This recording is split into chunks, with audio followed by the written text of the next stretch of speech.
દર્શક મિત્રો, નવજીવન ન્યૂઝમાં આપનું સ્વાગત છે। ગોંડલમાં ગઈકાલે આમ આદમી પાર્ટીના નેતા જગીર પટેલ પર જે હુમલાનો બનાવ બન્યો હતો તેને લઈને આજે આમ આદમી પાર્ટીના નેતાઓ રાજકોટ સિવિલ હોસ્પિટલમાં જગીર પટેલના ખબર અંતર પૂછવા માટે પહોંચ્યા હતા, જેમાં વિદ્યાર્થી નેતા યુવરાજસિંહ જાડેજા દ્વારા જે જગીર પટેલ પર હુમલાનો બનાવ બન્યો છે તેને લઈને પોલીસ પ્રશાસન અને ગૃહમંત્રી પર પ્રહાર કરવાની શરૂઆત કરી છે। એમાં વિદ્યાર્થી નેતા યુવરાજસિંહ જાડેજા કહી રહ્યા છે કે એક તરફ કોઈ પણ ચમરબંધીઓને છોડવામાં નહીં આવે તે પ્રકારની વાત સરકાર કરે છે, પરંતુ બીજી તરફ એ ચમરબંધીઓને છાબરવામાં કામ થતા હોય તેવી સ્થિતિ જોવા મળી રહી છે।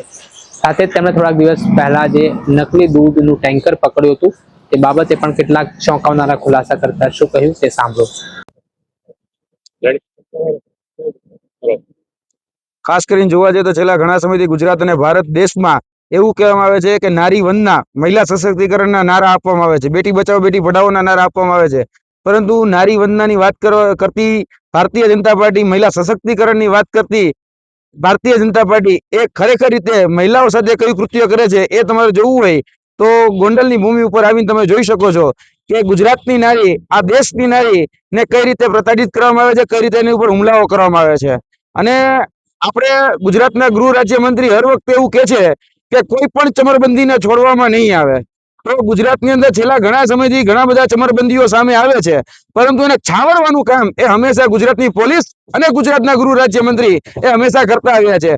વર્તમાનમાં પણ જોવા જઈએ તો અત્યારે ક્યાંક ને ક્યાંક જિગીસાબેન ઉપર જે હુમલો થયો છે, અમારી ઉપર જે હુમલો થયો છે, એને બચાવવાનું કામ, એને છાવરવાનું કામ એ ગુજરાત પોલીસ ને હાથો બનાવી ને જે ગુંડા તત્વો છે, જે આવારા તત્વો છે, જે અસામાજિક તત્વો છે, એ તત્વોને બચાવવાનું કામ પણ એ ગુજરાતની ગૃહ રાજ્ય મંત્રીના ઈશારે એ ગુજરાતની પોલીસ ક્યાંક ને ક્યાંક કરી રહી છે। છેલ્લા ઘણા સમયથી જોયું હશે કે આપણે ગુજરાતની અંદર શાંતિ દોડવાનું કામ એ હંમેશા ભારતીય જનતા પાર્ટીએ કર્યું છે, અને આમ આદમી પાર્ટીએ એ સામાન્ય લોકોના પ્રશ્નોને ઉજાગર કરવાનું કામ કર્યું છે। આવનાર દિવસોની અંદર આપણે બધા જ જાણીએ છીએ કે મહિલા સશક્તિકરણ માટે 8 માર્ચનો દિવસ એ આવી રહ્યો છે। આવનાર થોડા દિવસની અંદર ગોંડલની અંદર કહી શકાય કે જિગીસાબેનના સમર્થનમાં એક મહા જનસભાનું પણ એક મોટું આયોજન કરવાની પણ અમારી સંપૂર્ણ તૈયારી છે। એટલે કે આવનાર દિવસોની અંદર માર્ચ મહિનાની શરૂઆતમાં જ અમે જિગીસાબેન માટે અને ખાસ કરીને ગુજરાતની જે નારીઓ છે, ગુજરાતને નારીઓને જે વાયદા વચનો પ્રલોભનો જે ભૂતકાળમાં આપવામાં આવ્યા હતા, એ ઘણી બધી પ્રકારે જોવા જઈએ તો એ વાયદા વચનો ત્યાં સુધી પૂરા કરવામાં નથી આવ્યા, અને જે મહિલા ઉપર જે હુમલો થયો છે, એટલે કે જિગીસાબેન પટેલ ઉપર જે હુમલો થયો છે, એટલે કે ભાઈ જે લોકો પછી જે ભાષામાં સમજે છે એને એની ભાષામાં અને એને એની ભૂમિ ઉપર એટલે કે ગોંડલની ભૂમિ પર જવાબ દેવામાં આવશે। આપણે પણ ઘણા ખુલાસા કર્યા છે, આપણી પર સતત હુમલા થાય છે, એ વિશે શું કહેશો?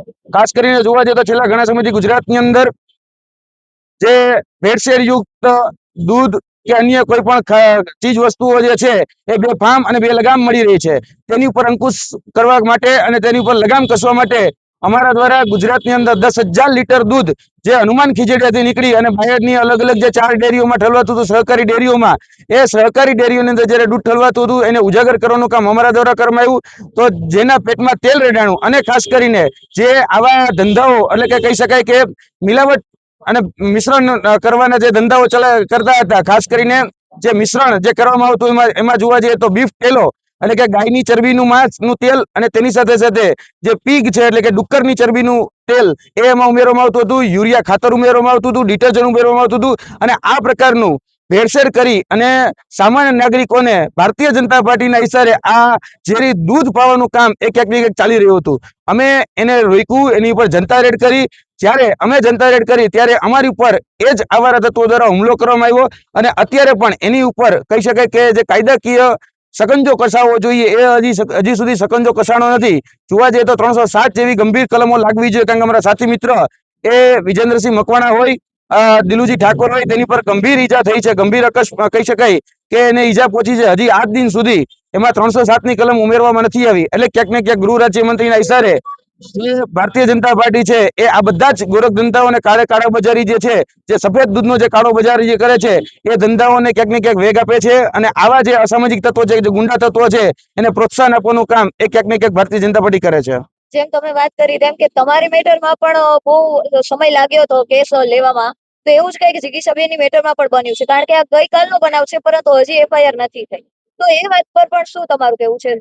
આપણે જોવા જઈએ તો ગુજરાતની અંદર 2 કાયદા છે, અને એમાં ખાસ કરીને ન્યાય નીતિ સૌ વિપક્ષને સત્તા પક્ષને સૌ માફ. આ હકીકત છે.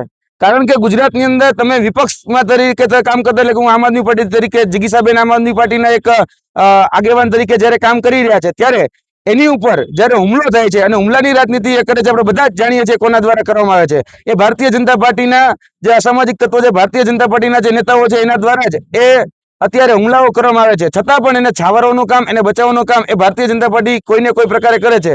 અને છેલ્લા ઘણા સમયથી પોલીસ જે છે એ પોલીસનું બેવડું વલણ પણ આપણી સામે આવ્યું છે. બેવડી નીતિ એ પોલીસની પણ રહી છે કે જ્યારે સત્તા પક્ષના કોઈ પણ નેતા ઉપર જ્યારે ગુનો નોંધવાનો હોય, ત્યારે પોલીસ જે છે એ મીંદડી બની જાય છે, અને જ્યારે વિપક્ષના નેતા ઉપર ગુનો નોંધવાનો હોય ત્યારે સુરા બની જાય છે. એટલે આ બેવડી નીતિ, બેવડા માપદંડો, બેવડા જે દોગલી નીતિ જે છે એ દોગલી નીતિનો ભોગ આજે ક્યાંક ને ક્યાંક ગુજરાતની સામાન્ય જનતા પણ બની રહી છે. અને અત્યારે જિગીસાબેન પટેલ ઉપર હુમલો થયો છે, તો જિગીસાબેન પટેલમાં પણ જોવા જઈએ તો ગંભીર રીતે ઈજા એને પહોંચી જ છે. હવે ગંભીર ઈજા પહોંચી છે. અત્યાર સુધી એની પર 307 કલમ જે છે આઈપીસી અંતર્ગત, બીએનએસ અંતર્ગત 109B, તો હજી સુધી એ કલમ લેવામાં નથી આવી. અને એવું કહેવામાં આવે છે કે ભાઈ આમાં ખાલી જસ્ટ મારામારીની જે કલમ છે, મારામારીની કલમ ઉમેરવામાં આવશે. એટલે કોના ઈશારે અને કોને બચાવવાના કૃત્ય એ કરી રહી છે પોલીસ, એ પણ આવનાર દિવસોની અંદર એ કહી શકાય કે આમ આદમી પાર્ટીની જે મહિલા વિંગ છે એ તમામ પ્રકારના ખુલાસાઓ આવનાર દિવસોની અંદર ગોંડલની ભૂમિ ઉપરથી એક જે મહાસંમેલન, જે મહાન આગાસ થવાનો છે, એના ઉપરથી ઘણા બધા ખુલાસાઓ પણ થશે. જેમ તમે વાત કરી તેમ કે જો જિગીશાબેન છે એ તમારા આમ આદમી પાર્ટીમાંથી એવા પહેલા મહિલા છે જેના ઉપર હુમલો થયો, તો હવે કદાચ બીજી મહિલા ઉપર પણ હુમલો થવાના ચાન્સીસ છે. તો એને લીધે ક્યાંક બીજી મહિલાઓ જો જોડા વેચતી હોય, એ પણ એની અંદર થોડુંક ડરનો માહોલ પણ બની શકે. તો એ વાતને લઈને તમારું શું કહેવું છે? બેન, હંમેશા જોવા જઈએ તો સામે પક્ષે હોય, સત્તા સામે સંઘર્ષ કરતા હોય, એટલે ક્યાંક ને ક્યાંક આ રીતે હેરાન કરવાના, કનડગત કરવાના, કહી શકાય કે કિન્નાખોરી રાખી અને દબાવવાના પ્રયાસ થતા હોય છે.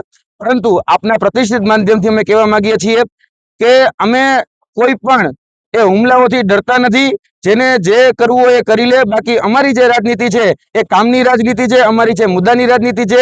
સામાન્ય નાગરિકોના પ્રશ્નો ઉઠાવવા માટે જિગીસાબેન પટેલ એ વોર્ડમાં ગયા હતા, અને અહીંયાની મહિલાઓ જે છે, મહિલાઓ દ્વારા એને બોલાવવામાં આવ્યા હતા.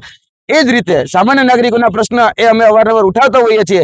જે લોકો અમને તોડવાનો પ્રયત્ન કરે છે, જે લોકો અમને મજબૂર કરવાનો પ્રયત્ન કરે છે, એને પણ આપના માધ્યમથી કહેવા માંગીએ છીએ, જેટલો અમને તોડવાનો કે મરોડવાનો પ્રયત્ન કરશો, એના કરતા ડબલ મજબૂતાઈથી અમે આગળની લડાઈ જે છે એ લડવાના છીએ. અને છેલ્લો પ્રશ્ન કે જેમ તમે વાત કરી એમ કે ન્યાયમાં ક્યાંક ને ક્યાંક આ વસ્તુ થાય છે કે કાયદો પણ ક્યાંક આંધળો બન્યો છે. તો આ વસ્તુ સામાન્ય જનતામાં પણ બહુ પ્રશ્ન બને છે કે સામાન્ય જનતાને અવાજ કેમ ઉઠાવો? કારણ કે જો આગેવાનોની સાથે આવું થતું હોય તો સામાન્ય જનતાને આ પ્રશ્નોનો બહુ સામનો કરવો પડે. તો એ વાત પર તમારું શું કહેવું છે? ખાસ કરીને બેન, મેં કીધું એમ કે ગુજરાતની અંદર બે કાયદા ચાલે છે. એક સત્તા પક્ષ માટેનો કાયદો અને વિપક્ષ માટેનો કાયદો. સત્તા પક્ષ માટેનો જે કાયદો છે એમાં બધાને છાવરવામાં આવે છે, અને વિપક્ષ માટેનો કાયદો જે છે, જેમાં કોઈ જ પ્રકારના ગંભીર ગુના ન હોય છતાં પણ એને ગંભીર ગુનાઓની અંદર ફસાવી દેવામાં આવે છે. તમે બેન જોયું હશે કે આદરણીય ચેતરભાઈ વસાવાએ એવું કહેવામાં આવ્યું કે ભાઈ કાચનો ગ્લાસ છે, મારવાનો પ્રયાસ કરવામાં આવ્યો. મારવાના પ્રયાસ ઉપર 307 કરી દેવામાં આવી. અમે તો ગાડી હજી કહી શકાય કે અમારી હજી સ્ટેન્ડ બાય પડી હતી, હજી અમે રિવર્સ લેતા હતા, ત્યાં એક પોલીસ વાળા ભાઈ અમારા ગાડી પર આવીને ચડી ગયા, તો અમારી પર 307 કરી દેવામાં આવી. સામાન્ય નાગરિકોના, ખેડૂતોના પ્રશ્નમાં જ્યારે લોકો જ્યારે લડી રહ્યા હતા, તો એની પર પણ 307 કરી દેવામાં આવી. એટલે વિપક્ષમાં જ્યારે હોય છે ત્યારે કાયદો એ ખૂબ ગંભીર રીતે એનો અમલ કરવામાં આવે છે, અને જ્યારે સત્તા પક્ષ છે એ સત્તા પક્ષ ક્યાંક ને ક્યાંક કાયદાની ઘોડીને પીછે છે. આપણે સાંભળ્યા હતા વિદ્યાર્થી નેતા યુવરાજસિંહ જાડેજાને, જેમાં જિગીસા પટેલ પર જે હુમલાનો બનાવ બન્યો છે તે ઘટનાને લઈને યુવરાજસિંહે પોતાનો ગુસ્સો વ્યક્ત કર્યો છે. ને આ પ્રકારે આ હુમલાના બનાવ છે તે નહીં સાંખી લેવામાં આવે ગોંડલની ભૂમિ પર, તેવી વાત તેમણે કરી છે. દર્શક મિત્રો, આવા જ વિડીયો જોવા માટે નવજીવન ન્યૂઝ જોતા રહો.